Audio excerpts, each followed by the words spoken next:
But more brilliant is the idea of having a middle of the pack range. Change the engine, you have a 3-litre. Well, speaking of fast driving, there was an accident involving a Viva sometime last week in Melaka. Okay. It happened during a rainy, I think it happened after the rain, and then was a bunch of kids, 4 kids actually, all uni students trying to go to school to collect their results for a test they set. And unfortunately for them, they met with an accident.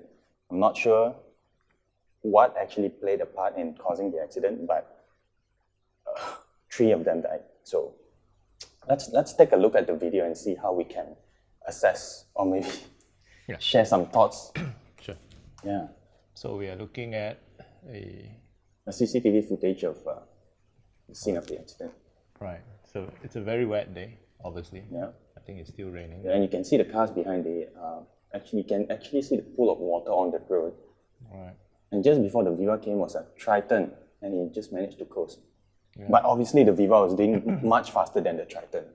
Yeah. And just at the same time when the truck was coming up from the left. Before we go into the details of these events, we would just like to offer our deepest condolences to the victim family. Yeah, I mean, both YS and myself, we have children.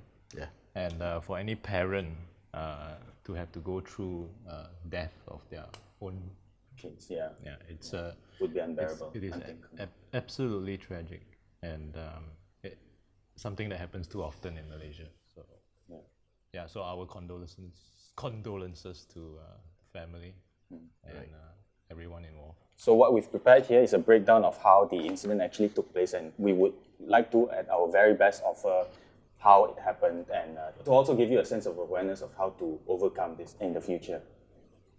So, okay, looking at the video, the first thing I noticed is that there's actually a truck coming out from a junction, and it appears to me that the little white car, I think it's a Viva, right? Yes, it's a Viva. He was trying to avoid it. It looked like that way, and then the instinctive thing to do when you see a truck coming out of a junction is to maybe veer a bit to the right and step on the brakes. And after that, everything went haywire. Yeah. So that's the unfortunate part of it. But there's actually more to the accident, isn't it? Besides, besides seeing in person that the Viva actually veered off the curb and hitting a Gen 2 on the other side of the road, upon closer inspection, there's a second video highlighting it was recorded by a motorist passing by the scene, and you could actually see that the tires. Yes. I'm not sure if it's the quality of the video, but they look really bald. Okay, I have a picture here on this slide. Okay. And it shows the 4 tires, not in very great detail, and it's a little bit pixelated, but it appears to me that all 4 tires were bald. Yeah, which now, is a recipe for this. Yeah, we are not at the scene of the accident. And this picture might be pixelated because it's taken from a video, but I suppose somebody could verify that these tires, physically on the car itself, but beyond all that, right? I mean, from the very beginning of the video, I think we can see perhaps the cars were traveling at a fairly high speed. Compared to the other cars. And it is a very narrow street, 2-lane street. 2-lane, and there are very little margin for error. Yeah, especially on the wet post-rainy days. So, I mean, in that context, I think how a driver, and not just in this case, how all of us would react to such a situation where the conditions are slippery, where there are very little space to maneuver if somebody or another car comes in front, and what would we do as normal drivers? I think that question is very, very important in any accident that happens, not just this one. Again, it boils down to education. It boils down to how we approach safety when we drive, because this looks to me as if it's a situation that's fairly dangerous. Yeah. So drivers in Malaysia, perhaps they are very comfortable in the fact that a lot of cars are perhaps safer these days, but that doesn't necessarily mean you get you to your place. Yes. You can't just rely on the Yeah. car safety system to So, keep you alive. so the attitude of the driver is really important from the onset of this accident. Yeah. Well, for one, what I would do if I was approaching an area that had more traffic, or the going was narrow, or if there are junctions coming up, the first thing I would do is actually go slower. Okay? That's the natural thing thing to do is to slow down. Yeah. Okay. Now, from what I see of this video, the Viva was going a little bit fast, Yeah. and it also looks like the driver was trying to take evasive action. Okay, because he was worried the truck would come up too much. Yeah. And the Triton that was before it was pretty fast as well. It was pretty fast, but it looking from the subsequent photos that we screenshot, Right. it looks like the Viva really had very bald tires. Yeah. It would appear that way. And then a lot of people don't understand much about tires, so that again comes down to education. Yep. Because the grooves in the tires is not actually there, they're not there to give you grip. Yeah. They're actually there to disperse water. That's right. That's why Formula One cars, when it's dry, they run totally Slick tires. slick, tires with no tread. Yeah. That gives more grip. But in the wet, they always have to change. Yeah. They're useless in the wet. So for tires on the road, it's always a compromise. So the more grooves you have, the more water you can disperse. That means the less grip in the dry. Yeah. So it's always a compromise. How much wet grip, and how much dry grip. So in this particular case, when the driver hit the brakes, the bald patch was all there was to hold the car on the road, and it wasn't enough. Yeah. And It wasn't enough to push the water out of the way. Yeah. So there is room for aquaplaning. Yeah. Right? The thing that happened was actually aquaplaning. Yeah. You can see actually a fair amount of water right on the road. But you see the four-wheel drive that went past, four-wheel drive tires usually have more Grooves. They call it C area. Okay. More C area, and that was probably why the four-wheel drive could get through. Now, one should always be conscious of how much tread you have left in your tires when it's raining. There have been times when I was overtaken by a Proton Saga. I was driving my other car, which is a much technically safer and faster car than the Proton Saga. But the Saga could overtake me at 80 kilometers per hour because I was struggling at 60 because the rain was really heavy, and I was in danger of aquaplaning if I gone any faster. So sensing the road and sensing the tires is a very essential part of driving. So why would you say that it again boils down to attitude, right? And mindsets. And mindset, yes. Yeah. You have to actually maintain your car, basically. And tires, unfortunately, is one of the most neglected items in a car. And you find even on the forums, people looking to find the cheapest tires.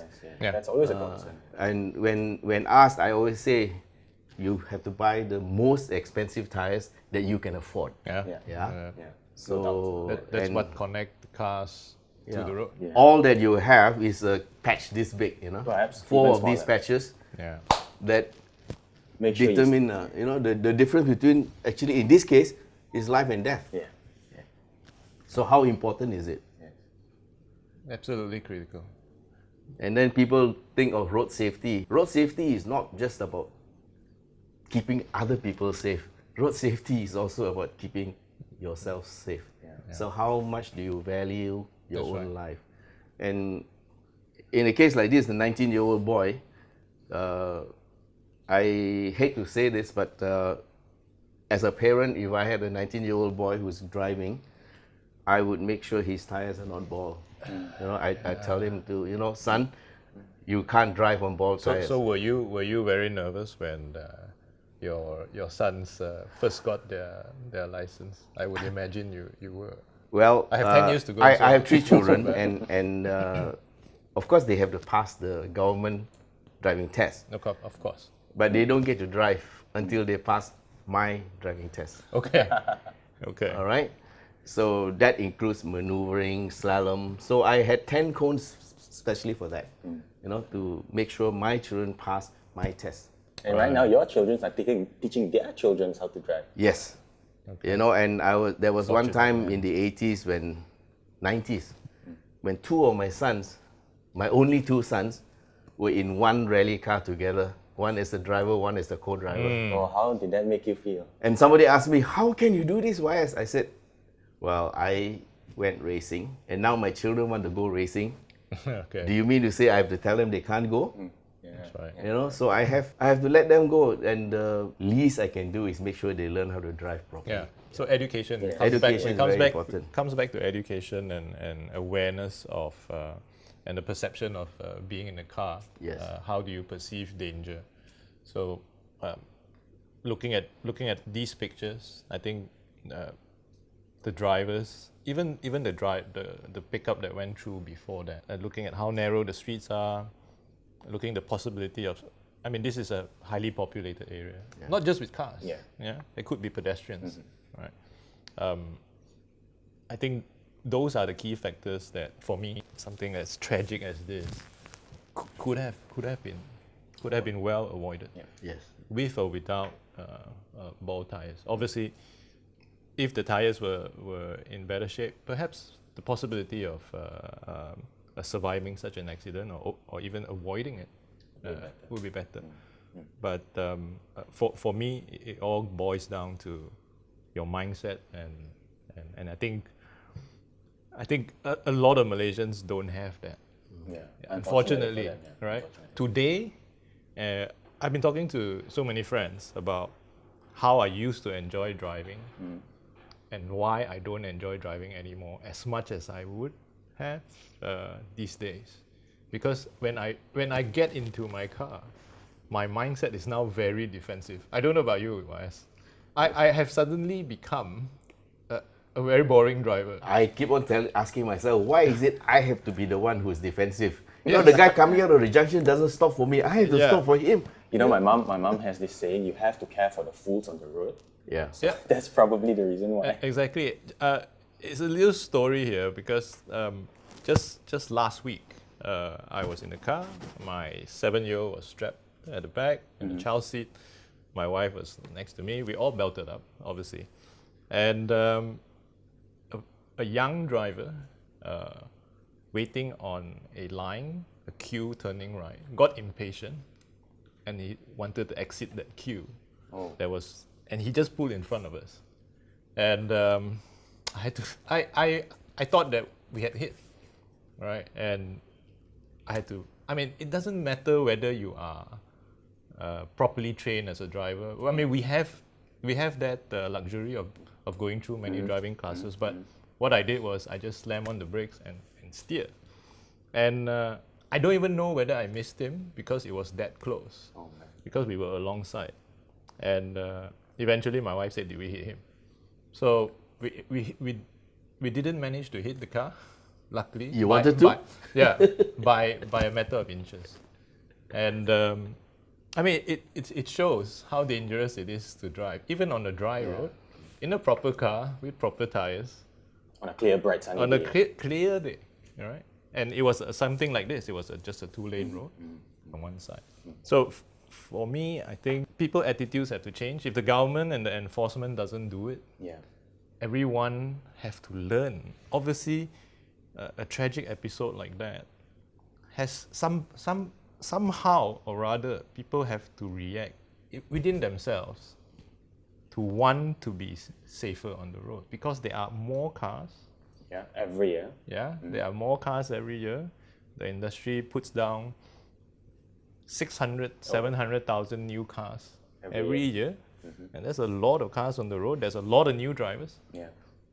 And if the new drivers are not taught, right, to emphasize and towards safety, there will be more accidents like this. Actually, would you say the root of all this problem goes back to driving schools when you're 17 or 18? Because all I remember taking away from that was how to maintain the revs when you climb up a hill, how to not slide backwards, 'Cause and you how to do feel- a 3-pointer. Yeah. Yeah, So all those basics. I don't know. Do you watch Air Crash Investigation on Nat Geo? Oh, yeah, yeah, I I love love that that series, program. yeah. But the key take for every episode that comes from it is that there are multiple factors in every accident. It culminates, Yes. right?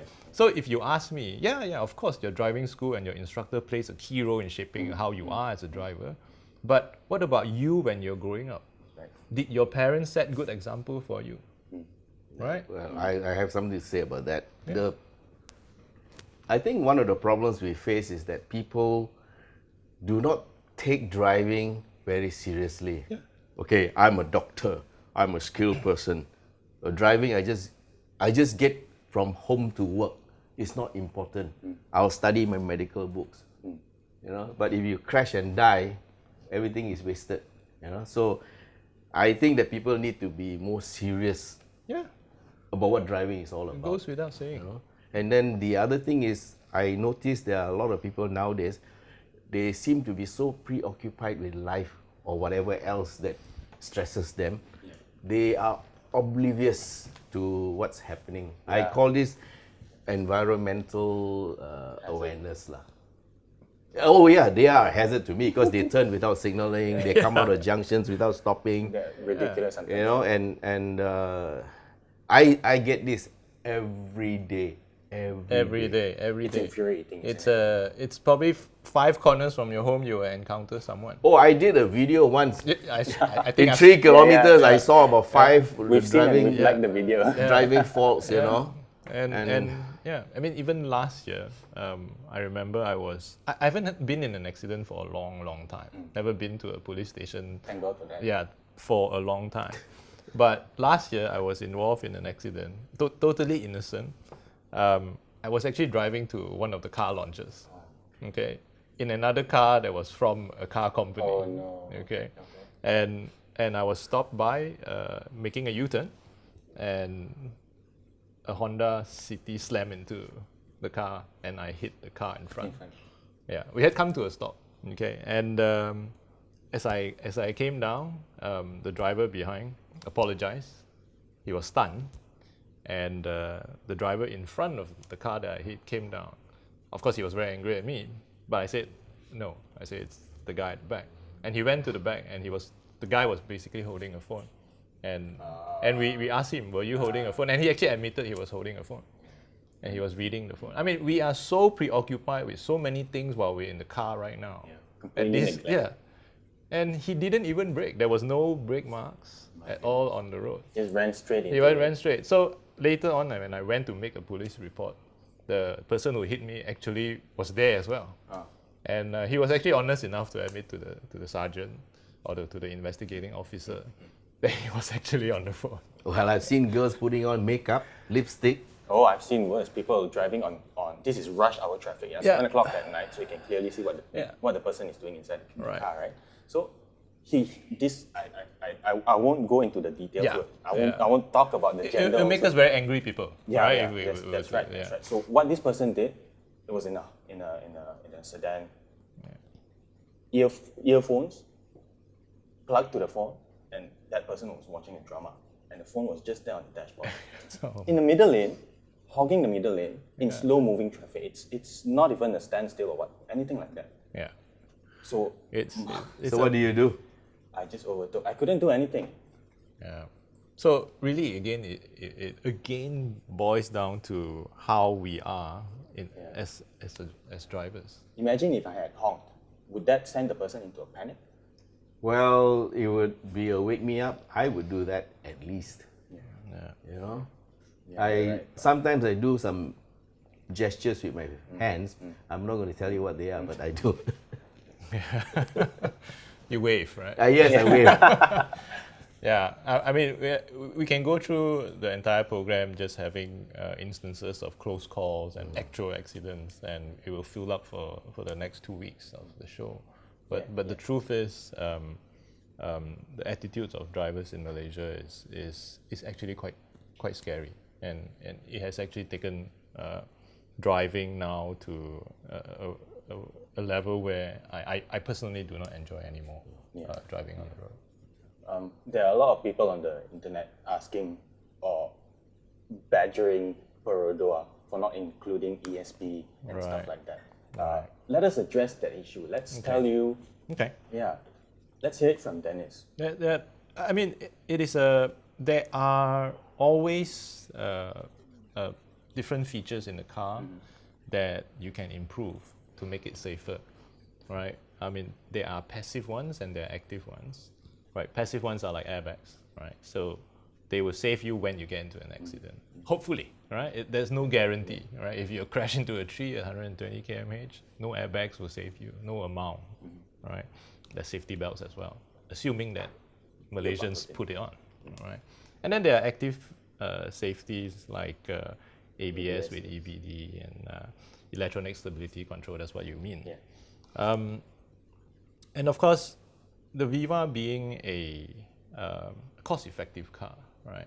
I mean, car manufacturers have to balance between offering a product that people can afford and offering a product that is good price, right?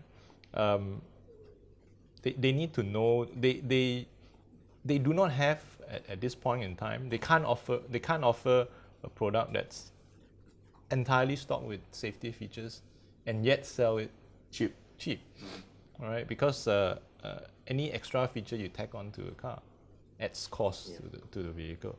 I'm sure Perodua or any other car company would like to offer a very comprehensive set of features, safety features to all their cars. But the market is very competitive, right? And I think car companies should not be faulted too much regarding safety feature, because they all have a role in hoping to meet what their customers want and what their customers can afford. Now, Malaysia is a party to UNEC regulations. I mean, we follow the European standards of safety features in cars.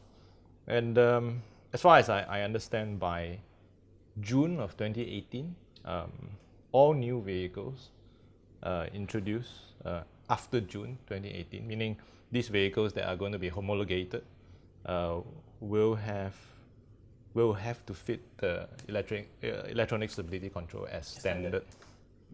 Now, does it solve the accident that we have in front of us? Nope. No, it doesn't, right?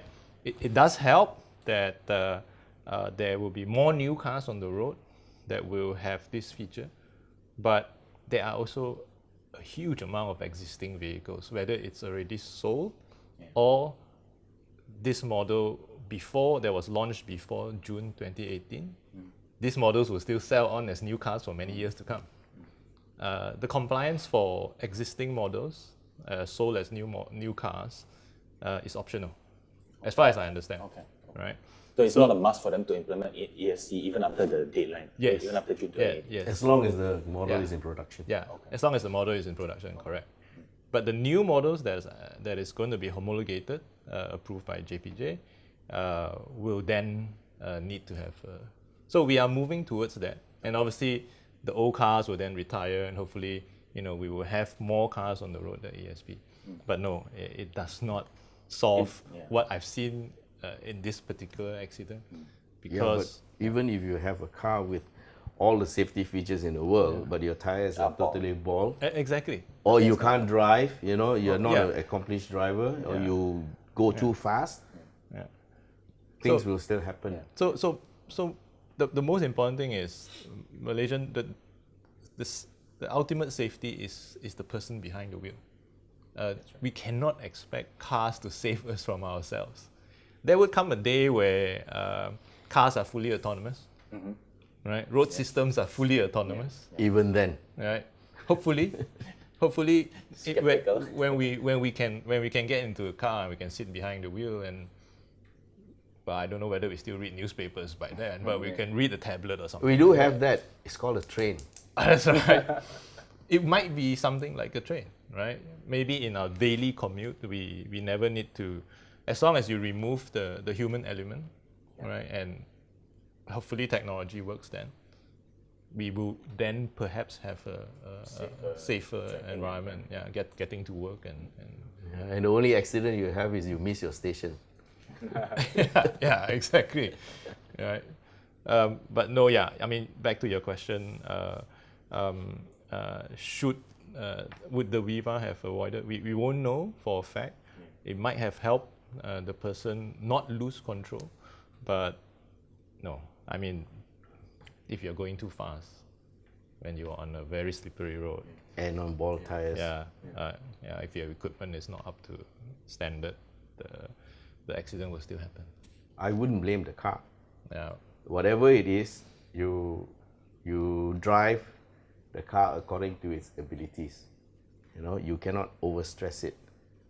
If you drive a race car, if your maximum limit is 7,000 RPM, you go 7,005, Yeah. 2 times, 3 times, the engine blows.